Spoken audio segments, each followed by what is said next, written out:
87%, that is the real number. Out of every 100 people who get their real estate license this year, 87 of them will be gone within 24 months. Not transferred, not promoted, gone. They will quit, broke, burned out, and wondering what went wrong. And the worst part, almost every single one of them will fail for the exact same 5 reasons. Reasons that nobody warned them about before they signed up.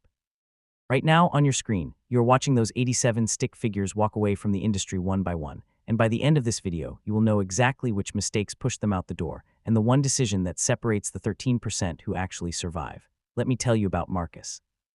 Marcus was 26 years old, living in Tampa, Florida, working a dead-end customer service job making $38,000 a year. One night he's scrolling through Instagram and he sees a reel from a real estate influencer. The guy is standing next to a Porsche, holding a commission check for $42,000 from a single deal. $42,000. Marcus made that in an entire year. The influencer says anyone can do this, no degree required. Just get your license and start hustling. Marcus felt something light up inside his chest. He thought, this is it. This is my way out. Within 2 weeks, Marcus had signed up for an online real estate course. Studied at night after work, sometimes until 2 in the morning, eyes burning, coffee going cold on the desk beside him. He passed his state exam on the first try. He printed his license at a FedEx store and held it in his hands like it was a golden ticket. That was the happiest day of his year. He had no idea that the next 18 months would nearly destroy him financially and emotionally. Reason number 1 why agents quit is what I call the no-salary shock. Marcus walked into his first brokerage orientation expecting some kind of base pay, a training stipend, something. Instead, the broker looked at him and said, you eat what you kill. That means 100% commission. No floor, no safety net. If Marcus closed 0 deals, Marcus made $0. But it was worse than 0 because the costs started immediately. His brokerage charged him $400 a month for a desk fee. His local MLS access cost another $40 a month. His state required continuing education courses that ran about $200 every cycle. He needed professional headshots, business cards, a website, a lockbox key, errors and omissions insurance. In his first 90 days, before earning a single penny, Marcus had spent over $4,000 out of his savings account. According to the National Association of Realtors, the median gross income of a real estate agent with 2 years or less of experience is just $8,900 per year. That is not a typo. $8,900. Now subtract all those startup costs, gas money driving to showings, lunch meetings with potential clients, and marketing expenses, and many first-year agents are literally paying money for the privilege of working 60-hour weeks. Marcus did not know this when he saw that Instagram reel. Nobody told him. Reason number 2 is what I call the lead desert. Marcus assumed that once he had his license, clients would just appear. He thought his brokerage would hand him leads. He thought friends and family would line up to use him. Here is what actually happened. His brokerage gave him a phone and a script and told him to cold call expired listings. Do you know what an expired listing is? It is a homeowner whose house already failed to sell with a previous agent, which means they're angry, skeptical, and tired of being contacted. Marcus sat in a gray cubicle for 3 hours on his first day of calls. He dialed 67 numbers. 41 went to voicemail. 19 people hung up on him. 6 told him to never call again using language I cannot repeat in this video. 1 person listened to his full pitch and then said, I will think about it, and never called back.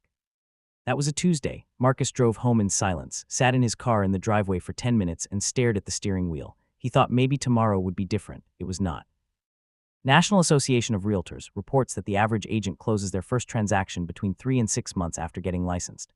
3 to 6 months of working for free. Every day during that window, Marcus watched his savings account shrink. But here's where the story takes a turn that nobody expects, because Marcus was about to make the single most common and most devastating mistake that rookie agents make, and it has nothing to do with leads, money, or clients. It has to do with one specific decision about who they choose to trust. Reason number 3 is choosing the wrong brokerage, and this is the silent killer. Marcus had picked his brokerage based on one factor, the commission split. They offered him an 80-20 split, which sounded amazing compared to the 50-50 split at a more established firm down the street. What Marcus did not realize is that the 80-20 brokerage offered virtually no training, no mentorship, no lead generation support, and no accountability structure. He was given a desk, a handshake, and a good luck. 50-50 brokerage he turned down had a 12-week intensive training program, weekly role-play sessions, a CRM system preloaded with neighborhood leads, and a dedicated mentor assigned to every new agent for their first full year. Marcus chose to keep more of nothing instead of taking a smaller slice of something real. Study published by the Real Estate Trainer found that agents who receive structured mentorship in their first year are 350% more likely to still be in the business at the 3-year mark. 350%. Marcus had no mentor. When he got his first buyer client, a young couple looking for a starter home, he did not know how to write a competitive offer in a multiple offer situation. He submitted the offer late. The couple lost the house. He found another agent the next week. Marcus stood in his kitchen at 11 o'clock at night reading the apologetic text message from the husband, and he felt something crack inside his confidence. Reason number 4 is the comparison trap, and this one is psychological poison. Month 7, Marcus had closed exactly one deal, a small rental referral that earned him a check for $1,600 before his brokerage split. Meanwhile, he followed dozens of other agents on social media. He watched them post about closings, celebrations, million-dollar listings, and team retreats. Every single post made him feel smaller. What Marcus did not know is that most of those agents were posting highlight reels. Some of them were in debt. Some of them had a spouse with a stable income funding their lifestyle while they built their pipeline. Some of those celebration photos were for co-listed deals where the agent's actual take-home was barely $1,000. But Marcus did not see any of that. All he saw was everyone else winning while he was drowning. Psychologists call this a relative deprivation spiral. You do not measure your suffering against an objective standard. You measure it against the curated success of your peers. And in real estate, where everything is public, where every closing is announced, where every agent's production is ranked on a leaderboard in the office hallway, the comparison trap is inescapable. Marcus started losing sleep. He stopped calling leads. He spent afternoons sitting in coffee shops pretending to work, but really just scrolling through listings he would never sell. Now I want you to hold that image of Marcus in the coffee shop, because what happened next is the moment that determines whether this story ends in failure or survival, and it all came down to one single conversation with a stranger. Reason number 5 is invisible burnout, and it is the final blow that pushes most agents over the edge. By month 14, Marcus was exhausted in a way he had never experienced before. It was not physical exhaustion. It was the specific kind of tiredness that comes from working constantly without seeing results. He was available to clients 7 days a week. He answered calls at 9 o'clock on Sunday night. Drove 45 minutes each way to show houses to buyers who never called him back afterward. He spent $300 on Facebook ads that generated 11 clicks and 0 inquiries. His girlfriend told him she felt like she was dating a ghost. His mom asked him on the phone if maybe he should consider going back to customer service. That sentence hit Marcus like a punch in the chest because deep down he was already thinking the same thing.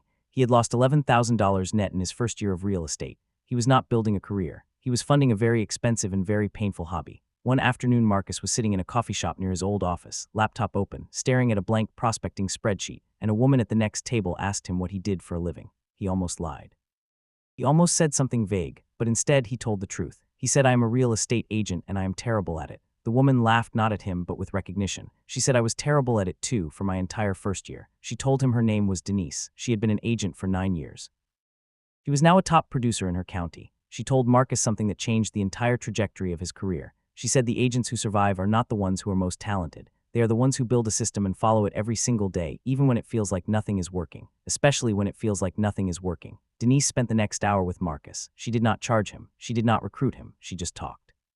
She told him to pick one lead generation method and commit to it for 90 days before judging results. She told him to schedule his prospecting like a medical appointment, non-negotiable, same time every day. She told him to delete social media from his phone for 30 days and measure his self-worth by activity, not outcomes. She told him that the average real estate agent who eventually becomes a 6-figure earner does not hit that number until year 3 or 4, not month 3, year 3. She told him that every successful agent she knew had a moment in their first 2 years where they almost quit, and the only difference between them and the 87% was that they showed up one more day. Marcus went home that night and did something he had not done in months. He made a plan, not a dream board.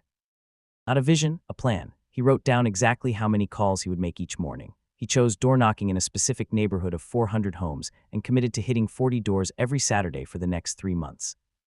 He rejoined his brokerage's weekly training calls that he had been skipping. He asked his broker to pair him with a senior agent for ride-alongs, something he had been too proud to request before. It was not glamorous, it was not fast. But in month 16, a homeowner he had door-knocked 3 separate times called him to list her house. It was a modest 3-bedroom home priced at $285,000.